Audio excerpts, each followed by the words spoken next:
तो हेलो दोस्तों, हम वापस आ चुके हैं एक और नए वीडियो के साथ। तो आज का पहला न्यूज़ है बिलाल मोहम्मद को लेके। बिलाल मोहम्मद बहुत अपसेट है। UFC 296 का जो मेन इवेंट हो गया आपका लियोन एडवर्ड वर्सेस कोवी कविंगटन का बीच में, तो बिलाल मोहम्मद सोच रहा था कि उसके बाद लियोन एडवर्ड कॉल आउट करेगा बिलाल मोहम्मद को फाइट के लिए, लेकिन लियोन एडवर्ड ने ऐसा नहीं किया। तो उसी को लेके बिलाल मोहम्मद ने कहा है आपका अनफिल्टर्ड पॉडकास्ट में, ठीक है, UFC का जो पॉडकास्ट होता है, तो उसमें कहा है कि अभी लियोन को ऐसा भागना नहीं चाहिए। मैं अभी डिजर्व करता हूँ। अभी जो अगर कोई मेरे बाद डिजर्व करता है तो वो है शाफकात रखमानोव, ठीक है। शाफकात ने अभी हराया किसको? वंडरबॉय को। वंडरबॉय को मैं 2 साल पहले ही डोमिनेट कर चुका हूँ, ठीक है। और मैं टॉप 5 में जो है उसमें से 2 बंदों को मैं धोके रखा हूँ, तो मैं उससे ज़्यादा डिजर्व करता हूँ। मेरा कोई डिसरिस्पेक्ट नहीं है शाफकात के लिए। अगर मैं लियोन से फाइट करके जीत जाता हूँ बेल्ट, तो मैं अगला फाइट मतलब करूँगा तो शाफकात से ही करूँगा। तो ये कहना था आपका बिलाल मोहम्मद का। तो उसी का जुबानी हम आपको सुनाते हैं वो क्या कह रहा था।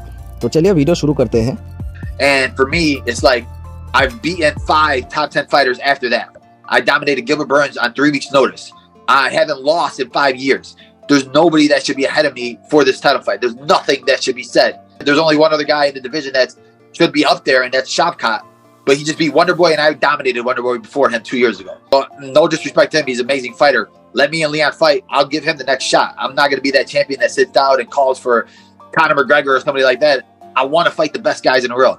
तो आप लोगों को क्या लगता है, क्या बिलाल को टाइटल शॉट मिलना चाहिए या शाफकात रखमानोव को मिलना चाहिए पहला टाइटल शॉट लियोन के ऑपोजिट में? तो वो हमें आप बता सकते हैं कमेंट सेक्शन में, ठीक है। तो अगला न्यूज़ है आपका एलेक्स परेरा को लेके। एलेक्स परेरा ने UFC का जो फाइट हुआ था आपका जीरी पहुंचका के साथ उसका, तो उसके बाद जब वो बेल्ट जीत लिया था लाइट हैवीवेट चैंपियनशिप का बेल्ट, तो उसके बाद उसने कहा था कि मैं अभी अगर चांस देना चाहूँगा तो इजराइल अदासानिया को देना चाहूँगा, क्योंकि वो मेरा बुरा वक्त में मुझे चांस दिया था, अब मैं उसके बुरे वक्त में उसे चांस देना चाहता हूँ। तो ये कहना था आपका एलेक्स परेरा का। लेकिन अभी इजराइल अदासानिया फाइट के लिए कोई मतलब इंटरेस्टेड नहीं है, तो इसीलिए वो अभी मतलब चांस नहीं देना चाहते हैं और आगे बढ़ना चाहते हैं। ये कहना था आपका एलेक्स परेरा का। तो क्या आप सोचते हैं क्या इजराइल अदासानिया को एलेक्स परेरा के साथ मतलब थर्ड फाइट करना चाहिए या नहीं UFC के अंदर?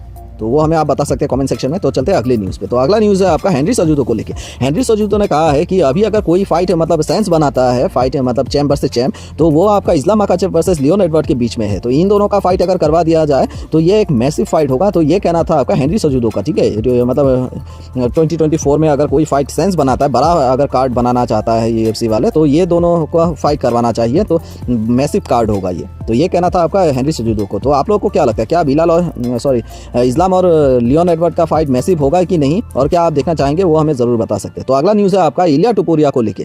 इलिया टुपुरिया का अपकमिंग फाइट है आपका एलेक्स वोल्कानोव्स्की के साथ, ठीक है। तो उससे फाइट से पहले ही वो चैलेंजर है और आपका एलेक्जेंडर वोल्कानोव्स्की वो आपका चैंपियन है, ठीक है। लेकिन फाइट से पहले ही वो खुद को चैंपियन मतलब घोषित कर चुका है। उसका इंस्टाग्राम में अभी आप देख सकते हो, इंस्टाग्राम में उसने खुद को वर्ल्ड चैंपियन मतलब घोषित किया हुआ है, ठीक है। 59 लेकिन वो है अभी वो 49 तो वो लेकिन दिखा रहा है आपका 15 तो आपको क्या लगता है, क्या ये ओवर कॉन्फिडेंस है या नहीं, वो हमें बता सकते हैं। मेरे हिसाब से तो कॉन्फिडेंस अच्छा है, लेकिन ओवर कॉन्फिडेंस अच्छा नहीं है। तो आपको क्या लगता है वो हमें बता सकते हैं, ठीक है। तो आज के लिए इतना ही। होप आपको ये वीडियो अच्छा लगा। अगर अच्छा लगा तो लाइक शेयर एंड सब्सक्राइब कीजिएगा।